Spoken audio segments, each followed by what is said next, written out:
The Royal Order of Jesters, often abbreviated as the ROJ, stands as one of the most peculiar, enigmatic, and controversial fraternal organizations in the United States and beyond.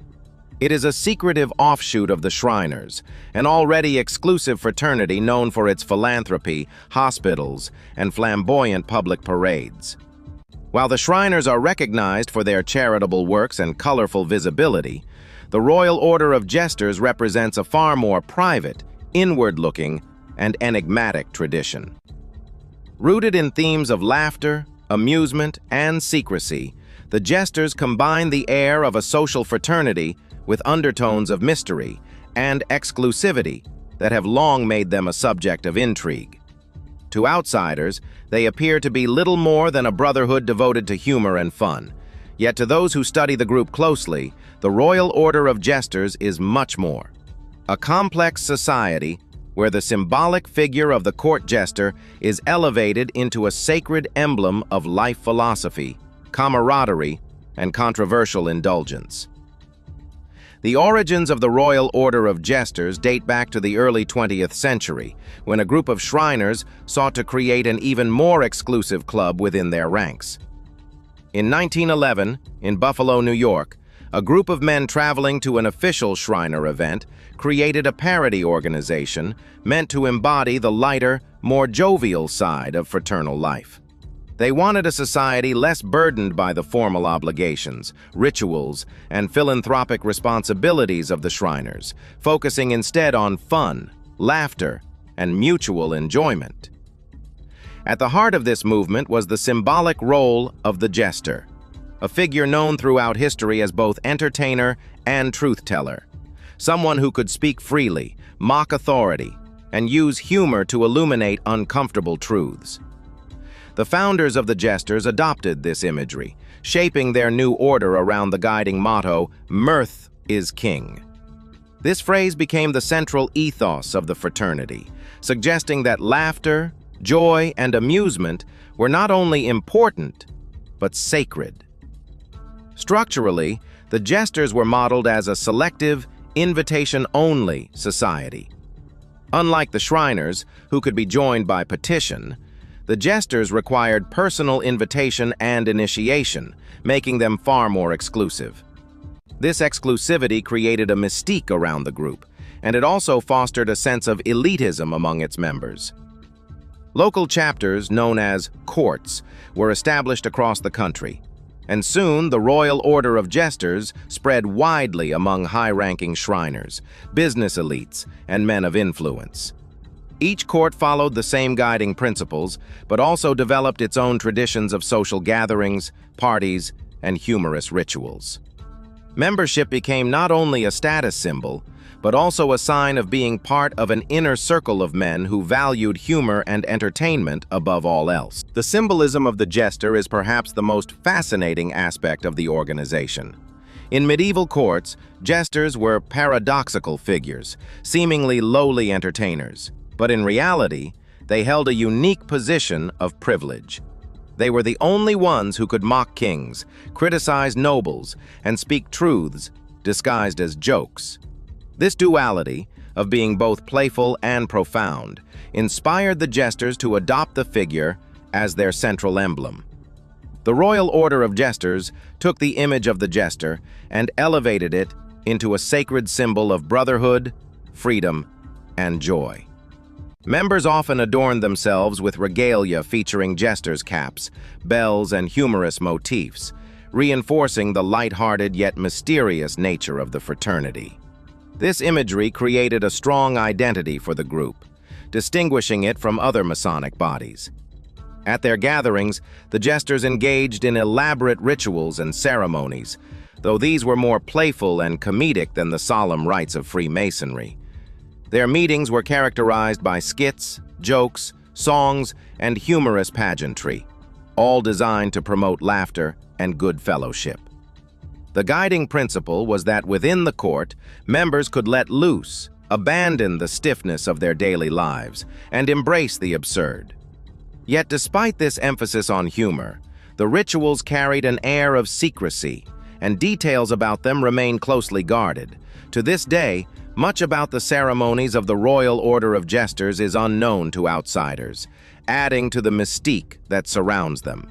Over time, the Jesters developed a reputation not only for their humor, but also for their indulgence.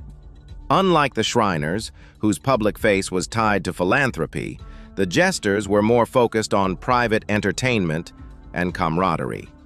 Their gatherings often featured lavish parties, drinking, and entertainment, leading to speculation and controversy about the true nature of their activities. In some circles, the Jesters were seen as embodying the more decadent and hedonistic aspects of fraternal life. This reputation only deepened when reports and scandals involving the organization surfaced in the public sphere, tarnishing the image of what was once seen as a harmless society of fun-loving men. One of the greatest controversies to engulf the Royal Order of Jesters came in the early 21st century, when investigations linked some members to illegal activities, including allegations of involvement in prostitution and even human trafficking.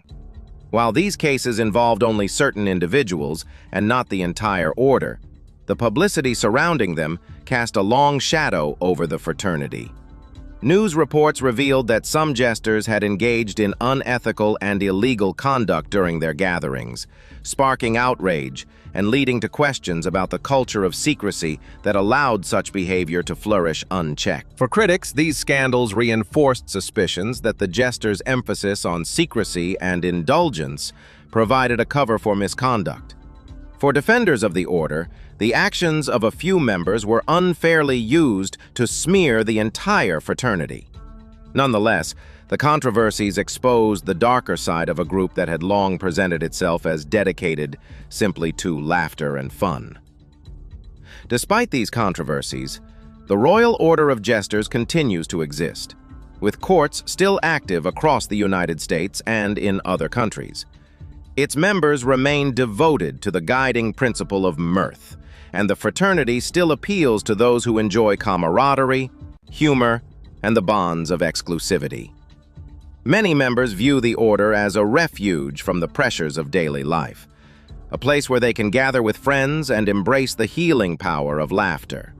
In this sense, the Jesters serve an important psychological and social role, providing their members with a unique form of support and fellowship rooted in humor. Culturally, the Jesters embody a fascinating paradox. On one hand, they represent the age-old tradition of fraternal societies, with their rituals, regalia, and exclusivity. On the other hand, they subvert these traditions by replacing solemnity with comedy and reverence with satire. This blending of seriousness and silliness creates a unique identity that distinguishes the Jesters from all other Masonic bodies. They are at once insiders to the world of Freemasonry and rebels within it, poking fun at the very solemnity that characterizes other orders. This paradox captures the spirit of the Jester itself, a figure who is both foolish and wise, both marginal and central. The legacy of the Royal Order of Jesters lies not only in its rituals and controversies, but also in its reflection of broader social themes. The fraternity illustrates the human need for humor, joy, and release from the burdens of daily life. It also highlights the dangers of secrecy and exclusivity, which can both strengthen bonds and create spaces where misconduct can thrive. In many ways, the story of the Jesters is a microcosm of the story of fraternal societies more broadly. A blend of idealism and indulgence, camaraderie and controversy, symbolism and secrecy. Today, the Royal Order of Jesters remains an enigma to outsiders, a group that is at once playful and serious, lighthearted and shadowed by scandal. Its motto, "Mirth is King," continues to inspire its members, who find in humor a source of strength, unity, and meaning. Yet for those on the outside, the Jesters will likely remain a mystery, a hidden world where laughter reigns, but where secrets and controversies still linger. In conclusion, the Royal Order of Jesters is a fascinating organization that defies easy categorization. It is at once a brotherhood of laughter, a parody of solemn traditions, a sanctuary for its members, and a subject of public scrutiny. Its history reflects both the best and worst of fraternal life, the power of humor to unite and the dangers of secrecy to conceal. Whether seen as a harmless society of merrymakers or as a controversial club of indulgence, the Jesters remain one of the most intriguing secret fraternities of the modern world. Their legacy is not merely in their rituals or scandals, but in the enduring truth of their motto, that mirth, in all its complexity, is indeed king.